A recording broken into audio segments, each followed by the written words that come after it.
नमस्कार दोस्तों, आपका इस वीडियो में स्वागत है।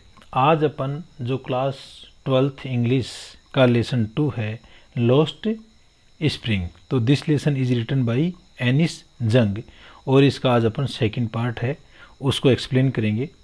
तो अपन यहाँ से शुरू करते हैं। माई एक्वेंटेंस यानी परिचय या जानकारी, विथ द बेयर फुट रेग पिकर से, यानी वो नंगे पांव चलने वाले जो कूड़ा बीनने वाले लोग हैं उनके साथ में। लीड्स मी टू सीमापुरी, ये मेरे को सीमापुरी ले जाता है, यानी उनका परिचय ना, उनके परिचय के कारण मैं सीमापुरी जाती हूँ। A place on the periphery of Delhi, और एक ये सीमापुरी है, ये एक ऐसा स्थान है, पेरीफेरी यानी सीमांत या परिधीय, तो ये दिल्ली के सीमांत भाग के अंदर एक जगह है of Delhi, yet miles away from it, लेकिन ये अब माइल्स यानी कई मील दूर है वहाँ से। मेटाफोरिकली यानी लाक्षणिक रूप से, यानी वैसे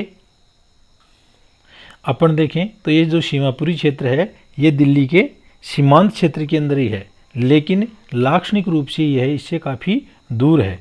those who live here are squatters, squatters किसको बोलते हैं? घुसपैठ को बोलते हैं। तो यहाँ पर जो रहने वाले हैं लोग हैं वो ज़्यादातर क्या हैं? घुसपैठिए हैं, अवैध रूप से आकर के रहने वाले हैं। Who came from Bangladesh back in 1971, और वो लोग बांग्लादेश से भारत के अंदर 1971 के अंदर आए थे। Sahibs family is among them, और साहिब का जो परिवार है वो भी उन्हीं लोगों में, किन लोगों के अंदर? स्क्वेटर्स के अंदर हैं, जो लोग बांग्लादेश से आए थे उन्हीं में से हैं। Seemapuri was then a wilderness, और सीमापुरी है उस समय जब ये लोग आए थे तब यहाँ पर जंगल था। इट स्टिल इज, और ये अब भी जंगली है, but it is no longer empty, लेकिन ये अब ज़्यादा खाली नहीं है। इन स्ट्रक्चर्स ऑफ मड, अब सीमापुरी की स्थिति यहाँ पर जो लेखिका है वो एक्सप्लेन करती है कि ये स्ट्रक्चर्स ऑफ मड यानी कीचड़ या मिट्टी, यहाँ पर मिट्टी के ढांचे हैं। With roofs of tin and tarpaulin, और इनके ऊपर जो छत है, रूफ यानी छत, वो या तो टीन यानी लोहे की चादर की है या फिर तिरपाल की है। डिवाइड यानी वंचित, ऑफ सीवेज, और ये जो मल निकासी है उससे भी ये वंचित हैं। ड्रेनेज जल निकासी, और रनिंग वाटर यानी बहता पानी, तो इन सब चीज़ों से ये लोग वंचित हैं। लिव 10,000 रैग पिकर्स, और सीमापुरी के अंदर लगभग 10,000 रैग पिकर्स या कूड़े बीनने वाले लोग रहते हैं। They have lived here for more than 30 years without an identity, और ये जो रैग पिकर्स हैं ये सीमापुरी के अंदर 30 वर्षों से भी ज़्यादा समय से रह रहे हैं, और इनके पास में कोई आइडेंटिटी नहीं है, कोई पहचान नहीं है। विदाउट परमिट्स, बिना राशन कार्ड्स के या अनुज्ञा पत्र के, बट विथ राशन कार्ड से, लेकिन राशन कार्ड से। That get their names on voters, ये लोग अपना नाम है वो मतदाता सूची में जुड़ा लेते हैं। List and enable them to buy grains, और इन राशन कार्ड से ग्रेन यानी अनाज, ये लोग हैं वो अनाज है वो भी ले सकते हैं, यानी इससे इनको एक तो वोट देने का अधिकार मिल जाता है और ये इनको एक अनाज मिल जाता है। फिर से ए ग्रुप ऑफ वुमेन, और एक महिलाओं के ग्रुप के अंदर से एक औरत बोलती है। इन टेटर्ड साड़ी, टेटर्ड यानी फटे हाल, चिथड़े वाली, और जो फटी हुई साड़ी पहनी हुई है। When I ask them why they left their beautiful land of green field and rivers, जब मैंने पूछा एक वर्द औरत को कि आप लोगों ने क्यों वहाँ के जो सुंदर सुंदर ज़मीन है और हरे भरे खेत हैं और नदियों को आपने क्यों छोड़ दिया। Whenever they find food, और जब कभी वो लोग भोजन प्राप्त कर लेते हैं, they pitch their tents, तो वो लोग वहीं पर अपने पिच यानी गाड़ देना, अपने टेंट या तंबू वहीं गाड़ देते हैं। That become transit homes, transit यानी अस्थायी, और यही उनके अस्थायी घर हो जाते हैं। Children grow up in them, और जो बच्चे हैं वो उनमें बढ़ते हैं। बिकमिंग पार्टनर्स इन सर्वाइवल, और ये बच्चे हैं वो भी पार्टनर यानी साथी, हिस्सेदार बन जाते हैं इन सर्वाइवल आजीविका में। एंड और सर्वाइवल इन सीमापुरी मीन्स रैग पिकिंग, और सीमापुरी के अंदर जो सर्वाइवल या आजीविका का मतलब क्या है, कूड़ा बीनना। थ्रू द ईयर्स, कई वर्षों से, it has acquired the proportion of fine art, fine art यानी ललित कला, और इस प्रकार से ये जो कूड़ा बीनने की जो प्रक्रिया है, कला है, उसने उनके लिए एक ललित कला का रूप ले लिया है। गार्बेज यानी कूड़ा, टू देम उनके लिए, इज गोल्ड यानी सोना है। तो इन रेग पिकर्स के लिए कूड़ा है वो सोना के समान है। It is their daily bread, यह उनकी रोज़ाना की रोटी है। ए रूफ, एक छत है, ओवर देयर हेड्स, उनके सिर के ऊपर, और ये उनके सर के ऊपर यही छत है। इवन इफ, जब कभी, इट इज़ लीकिंग रूफ, जब उनकी जो छत है वो लीक कर जाती है, उसमें रिसाव हो जाता है। But for a child it is even more, लेकिन एक बच्चे के लिए ये इससे भी ज़्यादा है। अब आगे आप देखो, I sometimes find A rupees even a 10 rupees note, और कई बार मैं 1 रुपये है वो खोज लेता हूँ। इवन ए 10 रुपीज़ नोट, और कई बार तो 10 रुपये का नोट भी। साहिब से, साहिब कहता है, हिज आई लाइटनिंग अप, उसकी आंखें हैं वो ये कहते हुए चमक उठती हैं। When you can find A silver coin in A heap of garbage, heap dairy को बोलते हैं, गार्बेज यानी कूड़ा कचरा। तो वे बोलते हैं when you can find A silver coin, जब आप एक चांदी का सिक्का है वो कूड़े के ढेर में प्राप्त कर लेते हो, यू डोंट स्टॉप स्कोर्जिंग, तो फिर भी आप उसको स्कोर्जिंग यानी धकेलना बंद नहीं करते हो। For there is hope of finding more, क्योंकि वहाँ पर यह आशा होती है कि उसको और ज़्यादा मिलेगा। फाइंडिंग यानी पाना। इट सिम्स, और ये ऐसा प्रतीत होता है, दैट फॉर चिल्ड्रन, बच्चों के लिए, garbage has a meaning different, और बच्चों के लिए गार्बेज या जो कूड़ा कचरा है उसका अलग अर्थ होता है from what it means to their parents, बजाय कि उनके जो माता पिता हैं उनके। तो माता पिता के लिए कूड़े का अलग अर्थ है और बच्चों के लिए उसका अलग अर्थ है।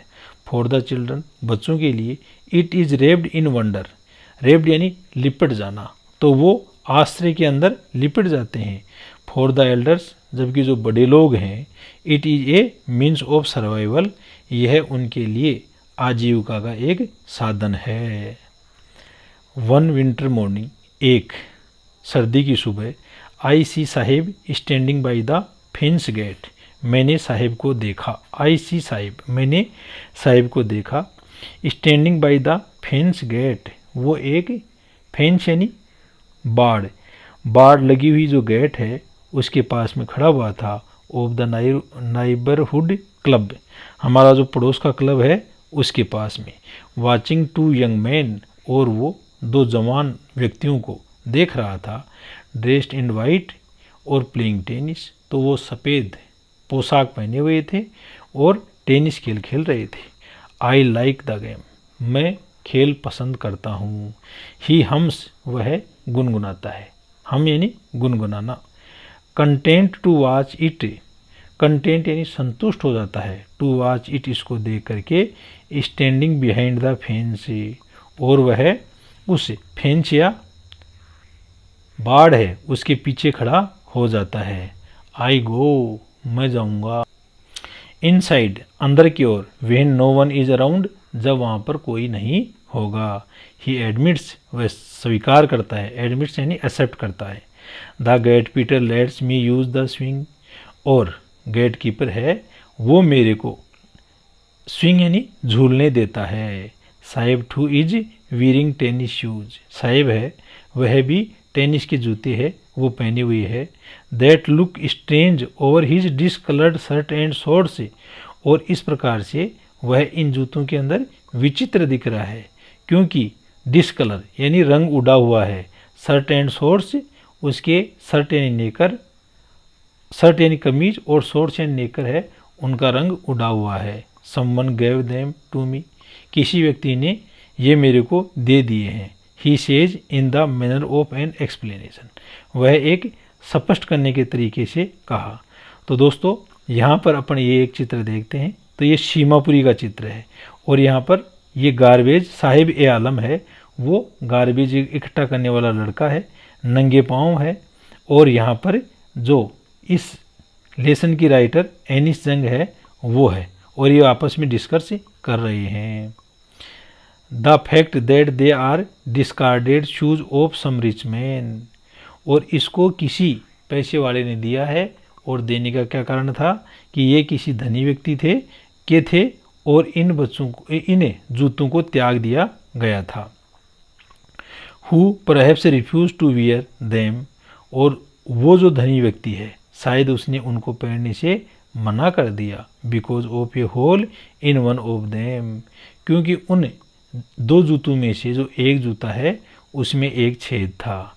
डज नॉट बोदर हिम, और ये छेद है बोदर यानी परेशान करना, ये जो छेद है ये साहिब आलिम को परेशान नहीं करता है। For one who has walked barefoot, और एक ऐसा व्यक्ति जो बिल्कुल पैदल चलता है। तो पैदल चलने वाले की क्या है, कहाँ दिक्कत है, एक उसमें सुराख है। तो इवन यहाँ तक कि shoes with a hole is a dream come true, और ऐसे शूज जिनके अंदर छेद हो तो ये उनका जो सपना है वो सच होने के समान है। बट लेकिन the game he is watching so intently यानी घनिष्ठता से, तो जो खेल वह देख रहा था is out of his rich, वह उसकी पहुंच से दूर था। दिस मॉर्निंग, उस समय Saheb is one on his way to the milk booth, Saheb है वो अपने दूध वितरण केंद्र के ऊपर जा रहा था। मिल्क बूथ क्या होता है, दूध वितरण केंद्र। In his hand is a steel canister, और उसके हाथ के अंदर एक स्टील यानी स्टील का, कनस्तर यानी जो जरीकन था। I now work in A tea stall down the road, अब मैं एक चाय की दुकान के ऊपर काम करता हूँ इस सड़क पर आगे। ही सेज, वह कहता है, पॉइंटिंग इन द डिस्टेंस, और इस प्रकार से वह एक दूरी की ओर इशारा करता है। I am paid 800 rupees and all my meals, और आई एम पेड मेरे को भुगतान किया जाता है 800 रुपये और खाना। Does he like the job, क्या वह इस कार्य को पसंद करता है। आई आस्क, मैंने पूछा। हिज फेस, और उसका चेहरा है। आई सी, मैंने देखा। Has lost the careful look, तो एकदम बेपरवाह वाला जो उसका लुक था ना वो चेहरे का बिल्कुल ही इतना कहते ही गायब हो गया। The steel canister seems heavier than the plastic bag, और ये जो स्टील का कनस्तन या जो बर्तन है वो उस कूड़ा बीनने वाले थैले से ज़्यादा भारी दिखाई दे रहा है। He would carry so lightly, और वह इसी तरह जारी हल्के से चलता रहा। और हिज शोल्डर, अपने कंधे के ऊपर, तो उस कनस्तर को वह कंधे पर ले जाता रहा। द बैग वाज हिज, क्योंकि बैग है ये उसका था, किसका, साहिब का था। और the canister belong to the man, और ये जो जरीकन है या जो बर्तन है वो उस व्यक्ति का है। Who owns the tea shop, जो उस चाय की दुकान का मालिक है। Saheb is no longer his own master, और साहिब है वो अब अपनी मर्जी का मालिक नहीं है। अब देखो आगे अपन देखते हैं। I want to drive a car, मैं एक कार चलाना चाहता हूँ। Mukesh insist on being his own master, Mukesh है वो इस चीज़ पर जोर देता है कि ऑन बीइंग हिज मास्टर, कि वह अपने स्वयं का मालिक हो। I will be A motor mechanic, और मैं मोटर को ठीक करने वाला मैकेनिक या मिस्त्री बन जाऊंगा। ही अनाउंसेज, वह घोषणा करता है। Mukesh, do you know anything about cars, अब पहले तो क्या था, साहिब या आलम का था, अब क्या आ गया, मुकेश के बारे में आ रहा है। तो do you anything about cars, क्या आप कारों के बारे में कुछ जानते हो। आई आस्क, मैंने पूछा। I will learn to drive a car, मैं एक कार चलाना सीखना चाहता हूँ। ही आंसवर्स, वह जवाब देता है। Looking straight into my eyes, और वह सीधा मेरी आंखों की ओर देख रहा था। His dream looms like a mirage amidst यानी मध्य में द डस्ट ऑफ स्ट्रीट से, और उसका जो सपना है लूम्स यानी प्रतीत हो रहा था लाइक ए मिराज, मिराज यानी मृग तर्षणा की तरह, amidst the dust of street से इन धूल भरी गलियों के अंदर है, that fill his town Firozabad, और इस धूल ने पूरी की पूरी जो फिरोजाबाद है उसको भर दिया धूल से। तो पहले किसका वर्णन आया था अपने पास में, सीमापुरी का, और अब फिरोजाबाद का वर्णन कर रहा है लेखिका। फेमस फॉर इट्स बेंगल्स, और फिरोजाबाद है वो अपनी जो चूड़ियाँ हैं ना उनके लिए प्रसिद्ध है। कौन सी चूड़ियाँ, जो महिलाएं अपने हाथों में पहनती हैं। Every other family in Firozabad, Firozabad के अंदर प्रत्येक दूसरा जो परिवार है, it is the centre of India's glass blowing industry, और फिरोजाबाद है वो ग्लास ब्लोइंग इंडस्ट्री यानी कांच को पिघलाने वाला जो उद्योग है ना उसकी सबसे बड़ा सेंटर है, सबसे बड़ा केंद्र है भारत के अंदर। वेयर फैमिलीज है, और जहाँ पर जो परिवार हैं स्पेंट जनरेशन, उन्होंने कई पीढ़ियाँ हैं वो बिता दी, working around furnace, working around furnace, furnace भट्टी को बोलते हैं। तो ऐसे परिवार हैं जिन्होंने अपनी कई पीढ़ियाँ बिता दी जो भट्टी के सामने काम करते हैं। वेल्डिंग ग्लासेज, वेल्डिंग यानी गलाना, गला के जोड़ना, तो वो कांच को गलाते हैं। मेकिंग बेंगल्स, और उससे क्या बनाते हैं, चूड़ियाँ बनाते हैं। फॉर आल, इन सब के लिए। The women in the land it seems, अच्छा bangles for all the women, तो वो उन सब औरतों के लिए ये चूड़ियाँ बनाते हैं। इन द लैंड, इस ज़मीन के ऊपर। इट सीम्स, ऐसा प्रतीत होता है। तो ऐसा प्रतीत हो रहा है कि फिरोजाबाद के जो लोग हैं वो सभी औरतों के लिए इस ब्रह्मांड के ऊपर चूड़ियाँ बनाते हैं। Mukesh family is among them, और मुकेश परिवार है, मुकेश का जो परिवार है उनके बीच में।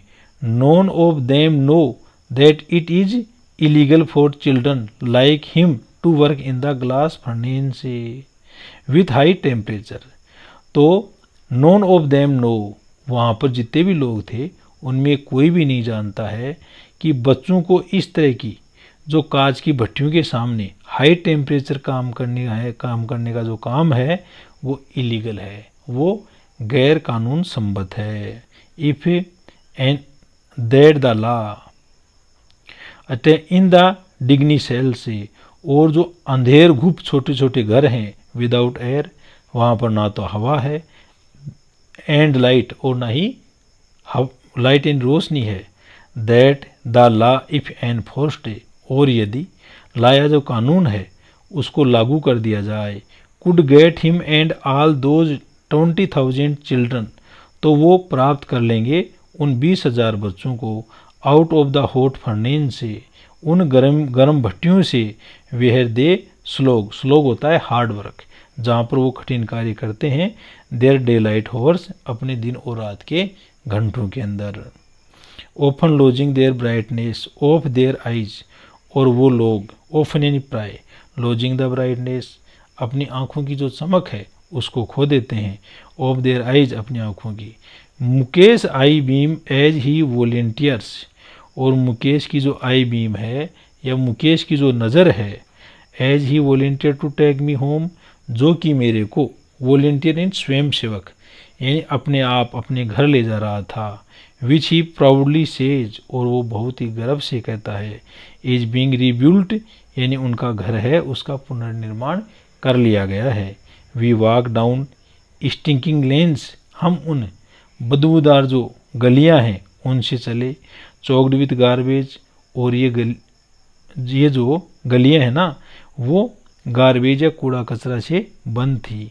पास्ट होम्स दैट रिमेन होवल्स, और वो उन घरों से गुजरे दैट रिमेन होवल्स विथ क्रमलिंग वॉल से, जो डगमगा रहे थे अपनी लड़खड़ाती दीवार से। वो भी डोर्स, डगमगाने वाले दरवाजे। नो विंडोज़, वहाँ पर कोई खिड़की नहीं थी। क्राउडेड विथ फैमिलीज, और वहाँ पर उन परिवारों की भीड़ थी। ऑफ ह्यूमन्स एंड एनिमल्स को एग्जिस्टिंग इन प्रीमिवेल प्रीमिवल स्टेट, और वहाँ पर ऐसे लग रहा था कि मानव और प्राणी है ना, वो एक प्राचीन या आदिम स्थिति के अंदर अपना सहजीवन बिता रहे हैं। He stop at the door, वह दरवाजे के ऊपर स्टॉप यानी रुक जाता है। He stops at the door of one such house, और वह ऐसे ही एक घर के दरवाजे पर रुक जाता है। बैंक्स ए वो भी आयरन डोर, वो भी यानी डगमगाता हुआ, बैंक्स यानी बजाता है, और वह एक लोहे का जो गेट है उसको बजाता है। विथ हिज फुट, अपने पैर से, एंड पुशेज इट ओपन, और इसको धक्का दे के खोल देता है। We enter a half built shack, shack यानी झोंपड़ी, और हम एक आदि निर्मित झोंपड़ी में पहुंचते हैं। In one part of it, और उसके एक हिस्से में, थेस्ड विथ डेड ग्रास, और जिसके ऊपर मरी हुई या मर्त घास डाली गई थी।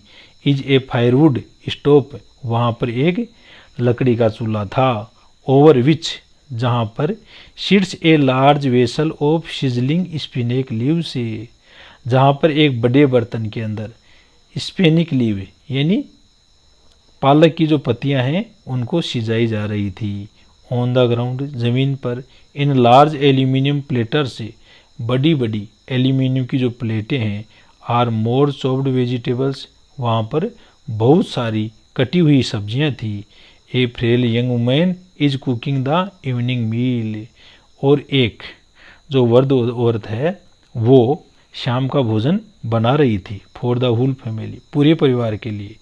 Throw eyes filled with smoke she smile से, हालांकि उसकी आंखों के अंदर धुआं भरा हुआ था, लेकिन फिर भी वह मुस्कुराई। She is the wife of Mukesh elder brother, और वो औरत है, वो मुकेश का जो बड़ा भाई था उसकी औरत थी।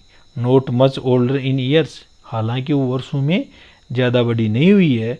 She has begun to command respect as the bahu, और वह बहू के रूप में जो बड़े लोग हैं उनको सम्मान देना शुरू कर दिया। The daughter in law of the house, और वह डॉटर इन लॉ यानी पुत्रवधू है उस घर की। Already in charge of 3 man, और उसके प्रभार में 3 व्यक्ति हैं। हर हस्बैंड एक तो मुकेश एंड देयर फादर, और उनका पिताजी। When the older man enter से, और जब बड़ा वाला जो व्यक्ति है वो प्रवेश करता है। She gently withdraws behind the broken wall, तो वह अपने आप को खींच करके उस टूटी हुई दीवार की ओर ले जाती है। And bring her veil closer to her face, और अपने चेहरे के ऊपर जो घूंघट है उसको अच्छी तरह से नीचे निकाल लेती है। एज कस्टम्स डिमांड्स, और जैसे रीति रिवाज मांग करते हैं। Daughter in law must veil their faces before male elders, कि जो डॉटर इन लॉ है या जो पुत्र वधू है उसको अवश्य ही जो बड़े लोग हैं उनके सामने अपने चेहरे पर घूंघट कर लेना चाहिए। इन दिस केस, और इस केस के अंदर, the Elder is an improvised bangle maker, और जो बड़ा व्यक्ति है वो गरीब बैंगल मेकर है, चूड़ियाँ बनाने वाला व्यक्ति है। Despite long year of hard labour, लंबे समय के हार्ड कार्य के बावजूद। फर्स्ट, सबसे पहले, एज ए टेलर, एक दर्जी बना। देन ए बैंगल मेकर, फिर बैंगल मेकर यानी चूड़ियाँ बनाने लगा। He has failed to renovate a house, और इस प्रकार से वह अपने घर का पुनरुद्धार करने में भी असफल रहा। Send his 2 sons to school, उसने अपने 2 बच्चों को विद्यालय भेजा। The all he has managed to do is teach them what he knows, और इस प्रकार से ऑल ही मैनेज्ड, उसने सब चीज़ों को का प्रबंध कर लिया। टू डू, करने के लिए। इज टीच देम, और वह उनको सिखाना चाहता था। व्हाट ही नोज, कि वह क्या जानता है।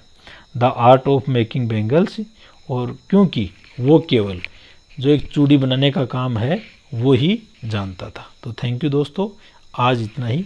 नेक्स्ट वीडियो में अपन रिमेनिंग पार्ट है उसको एक्सप्लेन करेंगे। Okay, thank you.